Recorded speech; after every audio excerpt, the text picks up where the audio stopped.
কংগ্ৰেছত অশোক শৰ্মাৰ যোগদানে কংগ্ৰেছ দলক অতি শক্তিশালী কৰিছে বুলি মন্তব্য প্ৰকাশ কৰিছে গৌৰৱ গগৈ যেটো গৌৰৱ গগৈ নলবাৰী যিখন অশোক শৰ্মা যোগদান কাৰ্যসূচী সেই যোগদান কাৰ্যসূচী তেখেত উপস্থিত আছিল আৰু যোগদান কাৰ্যসূচীৰ পৰা ইতিমধ্যে মুখ্যমন্ত্ৰী হিমন্ত বিশ্ব শৰ্মাক আক্ৰমণৰ লক্ষ্য হিচাপে বহুখিনি মন্তব্য প্ৰকাশ কৰিছে কংগ্ৰেছ দলটো কেনেকৈ শক্তিশালী কৰিব 2026 কাৰণে তাৰ কাৰণে যিখিনি তেখেতলোকে পদক্ষেপ গ্ৰহণ কৰিছে সকলো কথা তেখেতে উল্লেখ কৰিছে বিধানসভা নিৰ্বাচনলৈ যেটো মাজত মাথো আছে মাত্ৰ 18টা মাহ এই 18টা মাহৰ পিছতে যেটো বিধানসভা নিৰ্বাচন আহি আছে তাৰ কাৰণে ইতিমধ্যে কংগ্ৰেছ বিজেপি এজেপি অসম গণ পৰিষদ অসম জাতীয় পৰিষদ বা আদি কৰি যিমানখিনি আছে সকলো যেটো কুচকাৱা চলাই আছে আপোনালোকে নিশ্চয় জানে আজি গৌৰৱ গগৈ মুখ্যমন্ত্ৰী হিমন্ত বিশ্ব শৰ্মাৰ বিৰুদ্ধে কি ক'লে সেইখিনি মন্তব্য আপোনালোকক শুনাব বিচাৰিছো যোগদান কৰা প্ৰাক্তন বিধায়ক মাননীয় অশোক শৰ্মা ডাঙৰীয়া উপস্থিত থকা বিধায়ক ৰেকিবুদ্দিন আহমেদ ডাঙৰীয়া বিধায়ক জাকিৰ হুছেইন সিকদাৰ ডাঙৰীয়া বিধায়ক দিগন্ত বৰ্মন ডাঙৰীয়া বিধায়িকা নন্দিতা দাস ডাঙৰীয়ানী বিধায়ক ভাস্কৰ জ্যোতি বৰুৱা ডাঙৰীয়া বিধায়ক আব্দুল বাটেন খান্দেকাৰ ডাঙৰীয়া প্ৰদেশ কংগ্ৰেছৰ সাধাৰণ সম্পাদক প্ৰদ্যুৎ ভূঞা ডাঙৰীয়া ৰাতুল কলিতা ডাঙৰীয়া মনোজ কলিতা ডাঙৰীয়া মঞ্চত উপস্থিত থকা প্ৰদেশ কংগ্ৰেছৰ উপসভাপতিসকল সাধাৰণ সম্পাদকসকল জিলা কংগ্ৰেছৰ বিষয়ববীয়াসকল ইয়াত উপস্থিত থকা NSY যুৱ কংগ্ৰেছ মহিলা Congress block Congress young brigade সেৱা দলৰ বিষয়াসকল বিভিন্ন অঞ্চলৰ পৰা অহা আমাৰ কংগ্ৰেছ দলৰ সতীৰ্থসকল জ্যেষ্ঠসকল সমাজ সেৱকসকল সাংবাদিক বন্ধুসকল আৰু ইয়াত উপস্থিত থকা শ্ৰদ্ধেয় ৰাইজ আজি আপোনালোকৰ মাজত আহি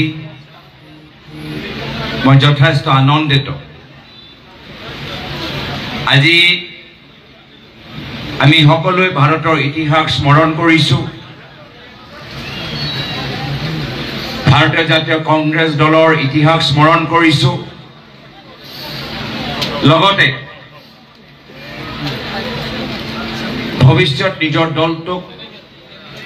আৰু শক্তিশালী কৰিবলৈ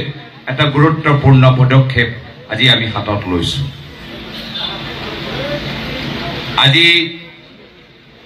দিনৰ ভাগত সদনত মোৰ প্ৰশ্ন উল্লেখিত আছিল আজি দিনৰ আৰম্ভণিত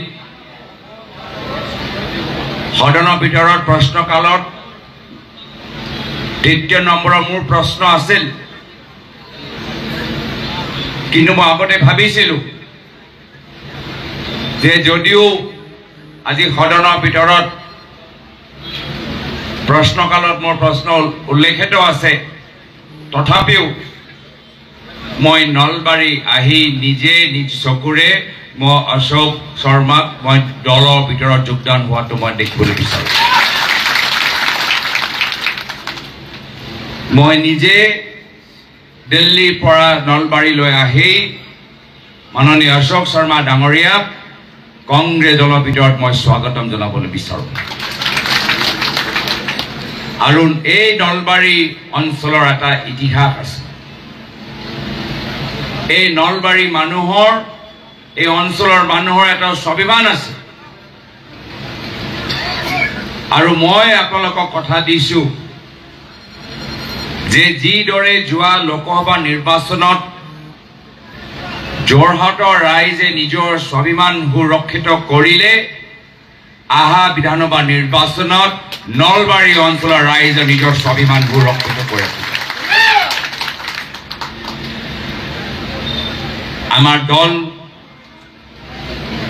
এটা বৃহত্তৰ পৰিয়াল এটা বৃহত্তৰ ঘৰ আমাৰ ঘৰৰ ভিতৰতো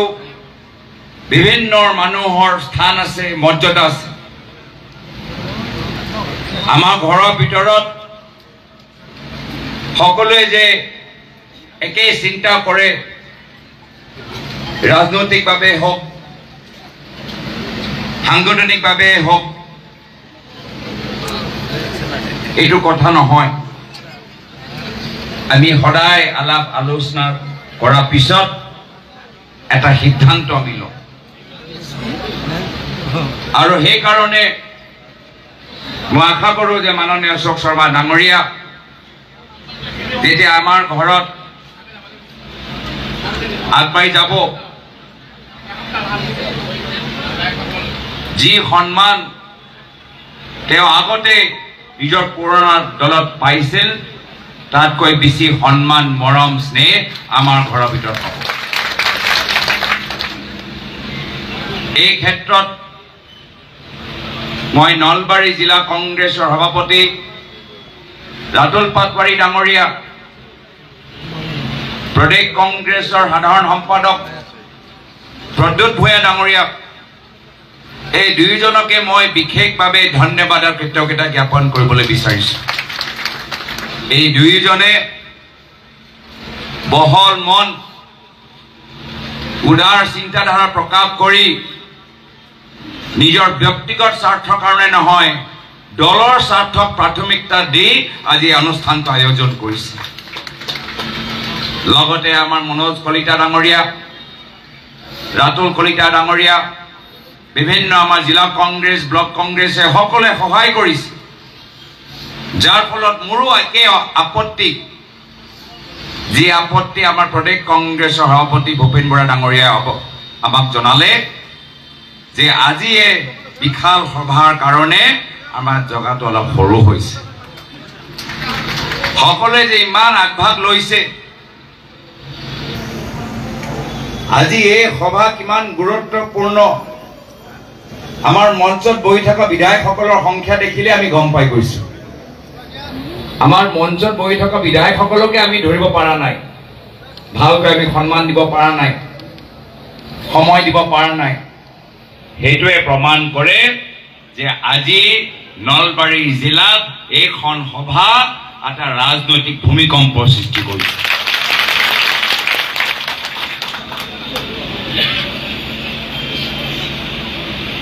আজি আমি সকলোৱে একগোট হৈছো অহংকাৰৰ বিৰুদ্ধে সংগ্ৰাম কৰিবলৈ ভাৰতৰ ইতিহাসত সদায় আমি দেখা পাইছো যেতিয়া এজন বিশেষ ব্যক্তি বেছি শক্তিশালী হৈ ক্ষমতা তেখেতৰ মূৰত সোমাই যায় অহংকাৰী হৈ যায় আৰু তাৰ পিছত তেখেতৰ অহংকাৰ ৰাইজে ভাঙি দিয়ে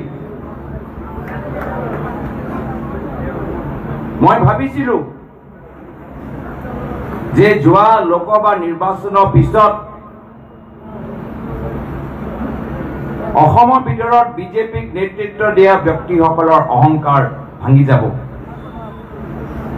ৰাইজে যি শিক্ষা দিলে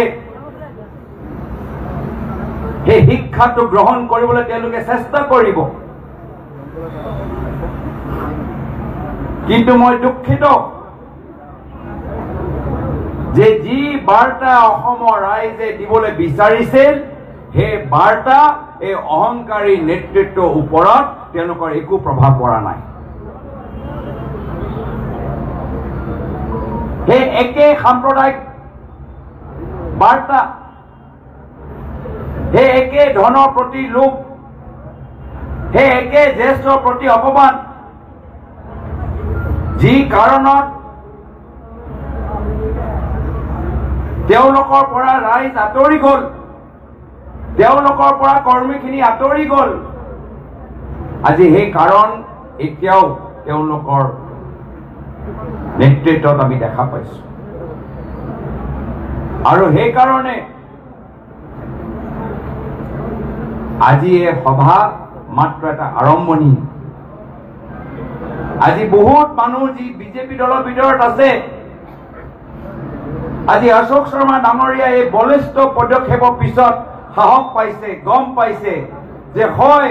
যদি এজন মানুহৰ অহংকাৰ ভাঙিব লাগে তেতিয়া কংগ্ৰেছ দলক যোগদান কৰি আমি কংগ্ৰেছ দলটো শক্তিশালী কৰি এই সকলৰ অহংকাৰ আমি ভাঙিবলৈ আমি সক্ষম হ'ম আৰু যদি আমি এই সকলৰ অহংকাৰ ভাঙিবলৈ আমি সক্ষম হ'ম তেতিয়াহে গৈ আমাৰ অসমৰ ভিতৰত শান্তি সম্প্ৰীতি আনিবলৈ আমি সফলতা লাভ কৰিম আজি অসমৰ স্বাৰ্থত নিবনুৱাসকলৰ স্বাৰ্থত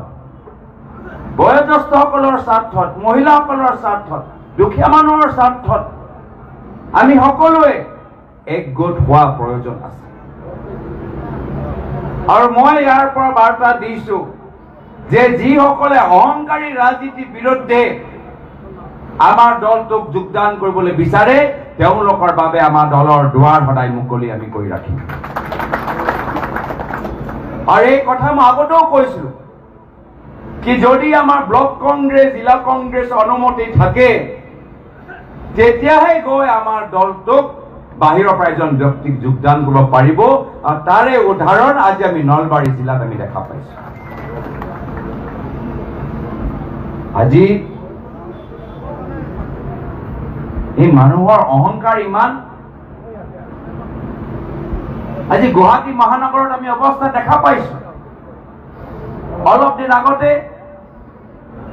5 ঘণ্টা 6 ঘণ্টা 7 ঘণ্টা মানুহে জু ৰোডৰ ফ্লাইঅভাৰৰ ওপৰত ৰবলৈ হ'ল লগত কেঁচুৱা লগতে সৰু ল'ৰা ছোৱালী লগতে কোনোবা এজন অসুস্থ হৈ থকা এজন মাতৃ কিন্তু যি সুবিধা পাব লাগিছিল তেওঁলোকে নাপালে মই দুঃখিত যে যি আধুনিক গুৱাহাটী আমাৰ প্ৰাক্তন কংগ্ৰেছ চৰকাৰ এৰি থৈ গ'ল যি আধুনিক গুৱাহাটী আমাৰ প্ৰাক্তন কংগ্ৰেছৰ মুখ্যমন্ত্ৰী প্ৰাক্তন তৰুণ গগৈদেৱে এৰি থৈ গ'ল সেই আধুনিক গুৱাহাটী এই ফ্লাইঅভাৰ বনাই বনাই বনাই বনাই নালাবোৰ এটা ব্লক কৰি ঠিকাদাৰক দি আজি সেই গুৱাহাটী মহানগৰৰ আজি অৱস্থা কেনেকুৱা সেই গুৱাহাটী আমি চিনি পোৱা নাই আমি কেতিয়াও এনেকুৱা ৰাইজৰ মাজত এনেকুৱা তেওঁলোকৰ অসুবিধা আমি দেখা পোৱা নাই কিন্তু যি দায়িত্ব বৰ্তমান চৰকাৰে ল'ব লাগে এই দায়িত্ব তেওঁলোকে লোৱা নাই মুখ্যমন্ত্ৰী ফ্লাইঅভাৰ বনোৱাত ইমান ব্যস্ত নালা চাফা কৰিবলৈ পাহৰি গ'ল মুখ্যমন্ত্ৰী কেবিনেটৰ ভিতৰত কিছু মন্ত্ৰী আছে যিসকলে নিজৰ বিল্ডিং বনোৱাত ইমান ব্যস্ত যে ক'ত খান্দিব লাগে ক'ত খান্দিব নালাগে একো আইন তেওঁলোকে পালন কৰা নাই অলপ দিন আগতে যোৰহাটত আমি একে অৱস্থা দেখিলো যোৱা মাহত ডিব্ৰুগড়ত আমি একে অৱস্থা দেখিলো আমাৰ বিধায়িনী দলৰ দলপতি দেৱব্ৰত শইকীয়া ডাঙৰীয়া আৰু আমি দুয়োজনে মহামৰাত গলো চৰাইদেউ জিলাত গলো একে অৱস্থা আৰু সেইকাৰণে ৰাইজে এতিয়া গম পাই গৈছে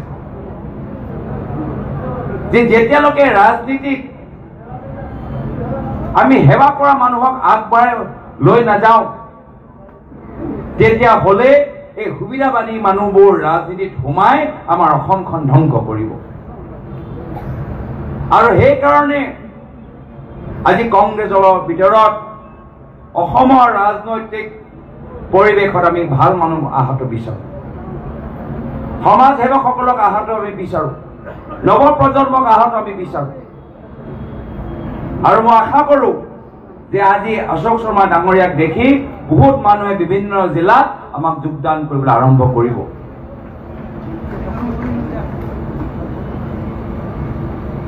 আজি আমাৰ বিদেশৰ এটা সংকট চলি আছে আজি বাংলাদেশত এটা সংকট চলি আছে আৰু আমি আগতেও কৈছিলো যে আমাক অসম চুক্তিয়ে এটা সুৰক্ষা কৱচ দিয়ে আজি যদি অসম চুক্তি থাকিলেহেঁতেন বাংলাদেশৰ যি ৰাজনৈতিক অস্থিৰতা সেই অস্থিৰতাৰ পৰা আমি নিজকে সুৰক্ষা দিব পাৰিলোহেঁতেন কিন্তু বৰ্তমান চৰকাৰে আমাৰ সেই অসম চুক্তি সুৰক্ষা কবচটো তেওঁলোকে উঠাই লৈ গ'ল। এতিয়া আমাৰ মনৰ ভয়, আমাৰ মনত চিন্তা যে আকৌ আমাৰ জনসংখ্যা ভিতৰত সাল সলনি হ'ব নেকি? আমাৰ সুৰক্ষা কবচ ক'ত? আমাৰ ইঞ্চুৰেঞ্চ পলিচি ক'ত? এই অসম চুক্তি নাই। বৰ্তমানৰ আইনী পৰিৱেশত মাত্ৰ 2014 চন এটা তাৰিখ তেওঁলোকে বান্ধি ৰাখিছে বৰ্তমানৰ কেন্দ্ৰীয় চৰকাৰ। যদি সেই 2014 চনটো সলনি কৰি দিয়ে, বৰ্তমানৰ বাংলাদেশৰ যি ৰাজনৈতিক অস্থিৰতা তাৰ বুজা কোনে ল'ব? তাৰ বুজা আমাক ল'ব লাগিব। এইখিনি কথা বৰ্তমান চৰকাৰে চিন্তা কৰিছে নে নাই কৰা? আমাৰ অসমৰ ভিতৰত মানুহক ঘৰ বনাবলৈ দিবলৈ মাটি নাই, ল'ৰা ছোৱালীক চাকৰি দিবলৈ চাকৰি নাই, বহুত আৰু কৰিবলগীয়া আছে। আজি যদি অতিৰিক্ত বুজা অসমৰ ৰাইজে ল'ব লাগিব, তেতিয়া অসমৰ ভৱিষ্যত আমি কোন দিশে আগুৱাই লৈ যাম? কিন্তু এইখিনি চিন্তা, এইখিনি গৱেষণা আগতে আমাক কৰিব লাগিছিল। আজি মাত্ৰ পইচা আৰু ধনৰ প্ৰতি গোটেই তেওঁলোকৰ বৰ্তমানৰ যি অসমৰ নেতৃত্ব, গোটেই তেওঁলোকৰ ক্ষমতা তাৰ ওপৰতে। অলপ দিন আগতে মুখ্যমন্ত্ৰী মহোদয়ে ভূমি জিহাদৰ কিবা ৰাজনীতি আৰম্ভ কৰিলে। ভূমি জিহাদৰ কিবা ৰাজনৈতিক চৰ্চা আৰম্ভ কৰিলে। আজিৰ তাৰিখত আমি ক'ব পাৰো, বা মই কৈছো এই মঞ্চৰ পৰা, আজিৰ তাৰিখত অসমৰ ভিতৰত আটাইতকৈ বেছি যদি ক'ৰবাত ভূমি জিহাদী পাব, বৰ্তমানৰ বিজেপি চৰকাৰৰ নেতৃত্বত আপোনালোকে ভূমি জিহাদীবোৰ পাব। আটাইতকৈ শক্তিশালী ভূমি জিহাদী আজি অসমৰ বিজেপি চৰকাৰৰ কেবিনেটত বহি আছে। ক'ৰবাত বাগান কিনিছে, ক'ৰবাত ফেক্টৰী কিনিছে, ক'ৰবাত পথাৰ কিনিছে, আৰু গোটেইখিনি কাম অবৈধ, গোটেইখিনি কাম আইন উলংঘ কৰি, সেইকাৰণে ভূমি জিহাদী কৰি আমাৰ মানুহৰ মাজত বিভাজন নকৰিব। প্ৰথমে নিজৰ ঘৰৰ ভিতৰত চাওক, আৰু ক'ত ক'ত হাজাৰ হাজাৰ বিঘা মাটি লৈছে, ক'ত ক'ত আপোনালোকে বাগান কিনিছে, ক'ত ক'ত আপোনালোকে ৰিজৰ্ট বনাইছে, আগতে সেই তালিকাবোৰ আপোনালোকে ৰাজহুৱা কৰক, আৰু তাৰ পিছত অসমৰ ৰাইজক আইনৰ কথা ক'ব। আজি শ্ৰদ্ধেয় ৰাইজ, দলৰ সতীৰ্থসকল, বহুত কৰিবলগীয়া আছে। যদি আমি ভাবো যে লোকসভা নিৰ্বাচনৰ পিছত এনে ইমান পৰিৱৰ্তন হৈ গ'ল যে আমি বহি বহি আমি আহা বিধানসভা নিৰ্বাচনৰ সময়ত ক্ষমতা পাই যাম, সেইটো চিন্তা কৰিলে আমাৰ ভুল হ'ব। পৰিৱেশ যথেষ্ট সলনি হৈছে, আগতকৈ ভাল হৈছে। কিন্তু যদি আমি ভাবো যে আমি বহি থাকিম, মানুহে আমাক যোগদান কৰিব, আৰু আহা আমাৰ বাই ইলেকশ্যন, পঞ্চায়ত নিৰ্বাচন, বিধানসভা নিৰ্বাচন আমি এনে একো নকৰাকৈ আমি জিকি যাম, তেতিয়া আমাৰ ভুল হ'ব। বহুত কৰিবলগীয়া আছে। অশোক শৰ্মা ডাঙৰীয়া গোটৰ কথা ক'লে, গোটৰ ভিতৰত বহুত আৰু কৰিবলগীয়া আছে। আমাৰ কাম এতিয়া অধুৰা, আমাৰ কাম অধুৰা। আমি লোকসভা নিৰ্বাচনত বহুত আমি বুথ পৰ্যায় কামখিনি কৰিলো, কিন্তু সময়ৰ অভাৱৰ কাৰণে আমাৰ কামখিনি সম্পূৰ্ণ হৈ থকা নাই। আৰু সেইকাৰণে মই আপোনালোকক আহ্বান জনাইছো যে যোৱা লোকসভা নিৰ্বাচন মাত্ৰ আমালোকৰ কাৰণে এটা ছেমি ফাইনেল, আসল ফাইনেলটো আহা বিধানসভা নিৰ্বাচনত হ'ব। আৰু সেইকাৰণে যিদৰে আমি ভোটৰ মাজত সোমাই সোমাই আমি কামখিনি কৰি আছো, আহা 1.5 বছৰলৈকে আমি একেদৰে আমি কামখিনি কৰি ৰাখিব লাগিব। আৰু মই আপোনালোকক কথা দিছো মই দেখা পাইছোঁ যে ইয়াত আহি যে নলবাৰী মানুহৰ এটা আৱেগ আছে, নলবাৰী মানুহৰ এটা স্বাভিমান আছে। মই যিমান সময় মই সেইকাৰণে আপোনাক কথা দিছোঁ, মই যিমান সময় যোৰহাট, শিৱসাগৰ, ডিব্ৰুগড়, উজনি অসমত দি থাকিম, সমান সময় নলবাৰী, মংগলদৈ, দৰং, বঙাইগাঁও, নামনি অসমতো আপোনালোকৰ মাজত মই দি থাকিম। আপোনালোকে য'ত বিচাৰে আমি তাত যাম। ডাঙৰ সভা হওক, সৰু সভা হওক, এইটো গুৰুত্বপূৰ্ণ নহয়। আমি মানুহৰ ওচৰত আমি যাবলৈ বিচাৰোঁ, ৰাইজৰ মাজত আমি সোমাবলৈ বিচাৰোঁ। প্ৰফেচৰৰ ওচৰত, খেতিয়কসকলৰ ওচৰত, শ্ৰমিকসকলৰ ওচৰত, ডক্টৰসকলৰ ওচৰত, খেলুৱৈসকলৰ ওচৰত, শিল্পীসকলৰ ওচৰত আমি যাবলৈ বিচাৰোঁ। সেইকাৰণে আপোনালোকে ৰাস্তা মুকলি কৰক আৰু অহাৰ সময়ত আমাক এটা তিথি বান্ধি দিয়ক আৰু সেই তিথিত আকৌ আপোনালোকৰ মাজত আমি দেখা দিম। আজিৰ তাৰিখত মই যথেষ্ট সন্তুষ্ট। আজি সভা যথেষ্ট সফল সভা হিচাপে মই স্বীকৃতি দিব পাৰোঁ। যদিও আমাৰ ঠাইটো অলপ কমি গৈছে, আমাৰ আহা সভা ইয়াতকৈ আৰু দুগুণ হ'ব লাগে, তাৰ বাবে মই বিনম্ৰভাৱে আহ্বান জনাই ইয়াত সকলোৱে বিধায়কসকল ইয়াত যে আহিছে, প্ৰমাণ কৰিছে যে আমি সকলোৱে একগোট। আমাৰ দেৱব্ৰত শইকীয়া ডাঙৰীয়া আহিছে, ভূপেন বৰা ডাঙৰীয়া, AICC সম্পাদকসকল আহিছে। সেইটোৱে আমাৰ এটা প্ৰমাণ যে আজি মিডিয়াৰ যোগেদি আমি দিবলৈ বিচাৰিছোঁ যে এটা ৰাজনৈতিক ভূমিকম্প মাত্ৰ উজনিত নহয়, ৰাজনৈতিক ভূমিকম্প নামনিতো হ'বলৈ আৰম্ভ হৈছে। এইখিনি কথা কৈ মই ইয়াতে নিজৰ চমু দুএষাৰ সামৰিছোঁ। ধন্যবাদ। জয় হিন্দ, জয় আয়ক।